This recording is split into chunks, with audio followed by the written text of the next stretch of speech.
it's YoBo, and it is day 241 of Life According to YoBo, and the life and death of Mattie, Bertha, Canton, Bowie. Can I please take a couple days off for the holidays? Y'all been stalking me, but that's okay. Let's continue with the story about my grandmother's murder. Started out with her fighting her husband's girlfriend, and look how much we've learned since then. Let me pause my music. Let me start by clarifying something from the day 240 message from part 16. Let me fix something in my notes. When I told you that Uncle Tud told Mama what their family had suspected, that there was a third person, and then Mama screamed, and then I read some notes from Mama's journal, this is what I need to clarify. Mama was with Uncle Tud in 1988. Everything that I've read you from the journal, that was from 1992. So we're looking at summer of 88 because she took her two granddaughters with her. They would have been out of school for the summer. I gotta adjust this pillow behind my back. Thank you very much. They would have been out of school for the summer. So now we're jumping ahead to July.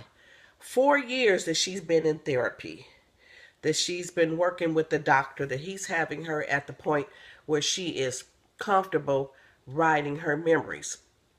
Before I get to what I told you, the cliffhanger, when I remembered what Uncle Tud told me, I want to read one more thing because I have gotten a lot of emails, I've got a lot of inbox messages, a lot of text messages from people. I'm no counselor, let me tell you. I deal with my own craziness.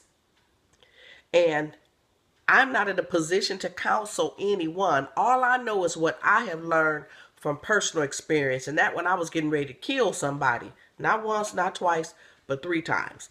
And I realized I had to let it go for my own sanity. When I get to the point where I can't sleep at night, when I get to the point where, my lips were discolored and I'm having pains in my bodies, all that was dealing with the emotional stress of whatever it was I was dealing with one of those 3 times. I had to let it go for me. I've learned the hard way to let it go. Trust me when I tell you, when I say let it go, it sounds like it's difficult to do because it was so difficult for me to do. But when I made up my mind that I'm done, I'm not dealing with this anymore, when I tell you instantly, immediately, just like lickety split, that whole thing, it lifted. Just like a vapor. Just like that. And I have had nothing but peace. You think you don't want to let people off the hook, especially when people done you wrong. And honey, listen, I done had some folk done me wrong. You hear what I'm saying? I didn't want to let them off the hook. That's what I thought I would be doing. But when I got to the point that I just released all that, I was walking out the bathroom one day and I said, I'm done. I am done with it. Had my hand on the door. I hadn't even walked out the bathroom. I said, I'm done. I'm not dealing with this anymore.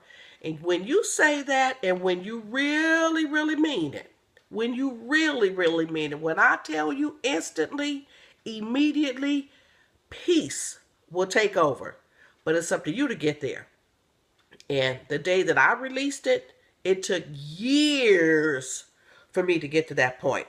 But I want to read something while we're talking about forgiveness. And this is just to respond to so many of you who've contacted me about this. And it's amazing how it's just not my mother. You think you're the only one. There's so many people who are dealing with hurt from family. Miss Selma said, she from the islands, she said, when your own flea bites you, it hurts worse. May 1992. Mama's therapist had her write a Mother's Day card to her mother. Now, keep in mind, Mama was 6 years old when her mother died, so she probably wasn't reading and writing and had never given her mother a Mother's Day card. And in her household, they didn't talk about their mother. So on this day, this is Mama's first time creating a Mother's Day card for her mother. Happy Mother's Day, Mattie B. Even though I cannot see you. Oh, and all this was just written out on just the yellow paper, the ledger sheets in the pad. That's what this was in. Or maybe a spiral tablet. Happy Mother's Day, Mattie B. Even though I cannot see you, yet I feel your presence. Today, more than ever, I love you with all my heart. We live on planes of different consciousness. However, we are not far apart. Mattie B, I pray you will find peace in knowing God has taught me how I must forgive. He taught me that I love one, but he loves two, meaning her parents. She loved one parent, but God loves two parents.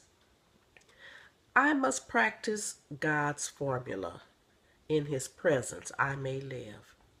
Today I can say with a sincere heart, there have been moments of tender loneliness. With an outstretched hand, he said, walk on, my child. I am leading you onward. I know what is best. Happy Mother's Day, Mattie B. Jewel, Canton, Bowie, Wright. That's from May 10th, 1992. Such a powerful message stating that she found peace. How did she find peace?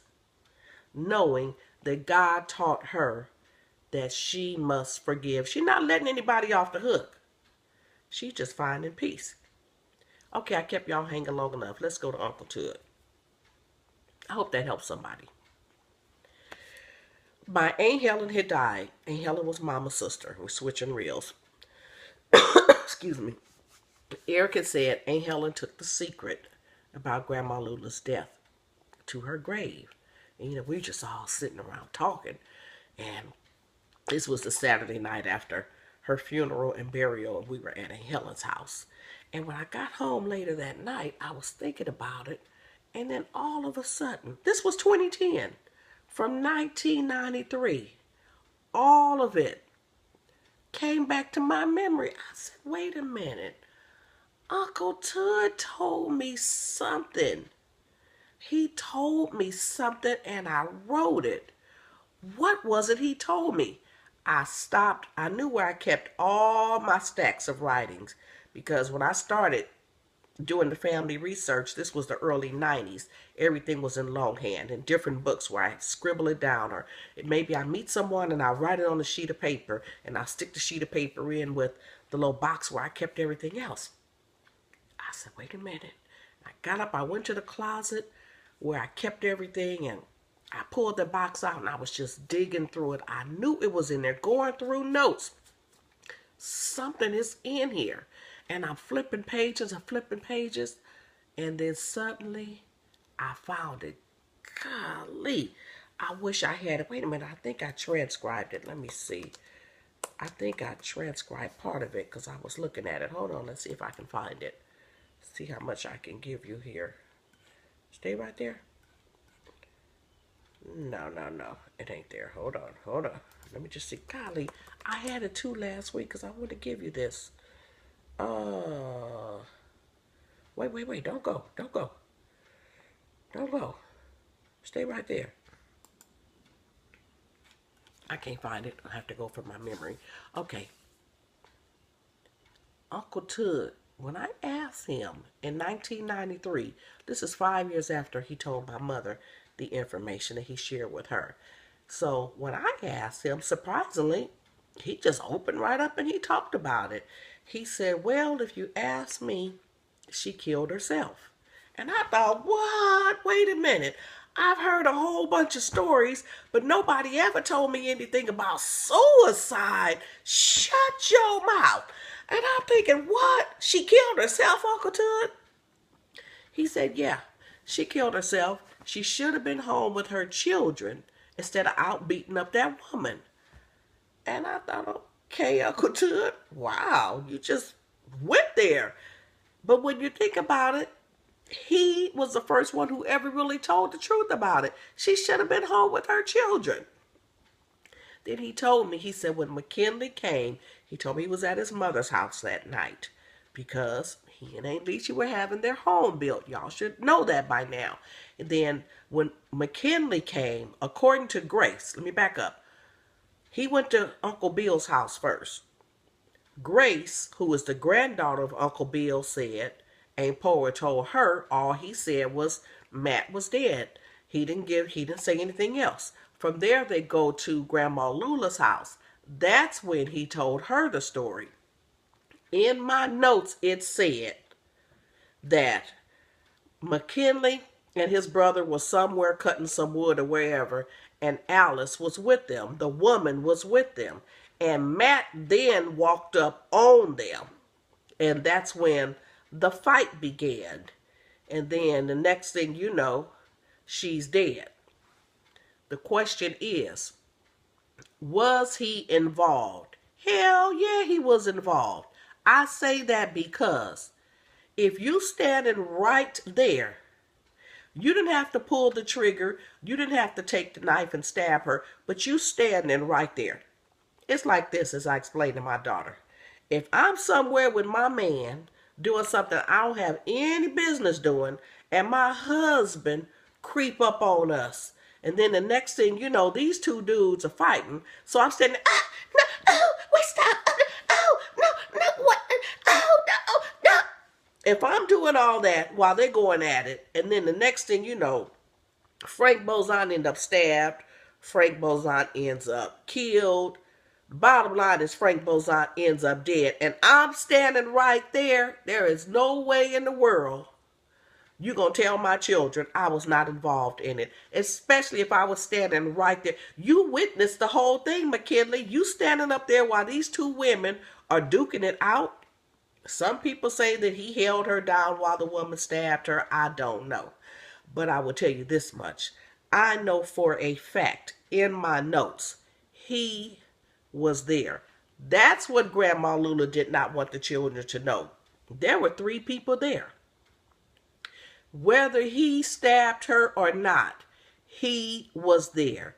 He could have done something to prevent this woman from being murdered. And Grandma Lula did not want her grandchildren to know that their daddy had been right there and witnessed the whole thing.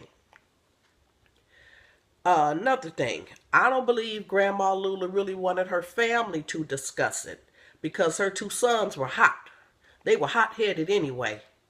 And according to another cousin, Grandma Lula's sister, Aunt Adeline, her grandson who was still living, Cousin Randy, the one who said, oh yeah, she was shot, and Tud and Bill wanted to kill the man. Well, she wasn't shot, she was dead. But Tud and Bill did want to kill the man. Grandma Lula didn't want her 2 sons going to jail. Then I just learned from Cousin Peg this weekend. Cousin Peg says she always knew about Aunt Mattie. She said it was so sad because her Aunt Leachy was pregnant with Cousin Peg at the time. Aunt Leachy was supposed to go to Roganville and spend Christmas with my grandmother. But she ended up being killed on December 3rd. Cousin Peg said this was so traumatic for the family. She said that my grandmother's other sister, Aunt Kurt, had a nervous breakdown. Grandma Lula had to take her 3 children. I don't know if she had 3 at the time and maybe had 1 later, I don't know. But all Aunt Kurt's children had to come live with Grandma Lula while Aunt Kurt got herself together. And she said, your grandmother was the one who held the family together. She kept the whole family together. So when we lost her, we really lost something. Somebody knocking at my door. Okay, y'all, come back tomorrow for more Life According to YoBo. Bye-bye.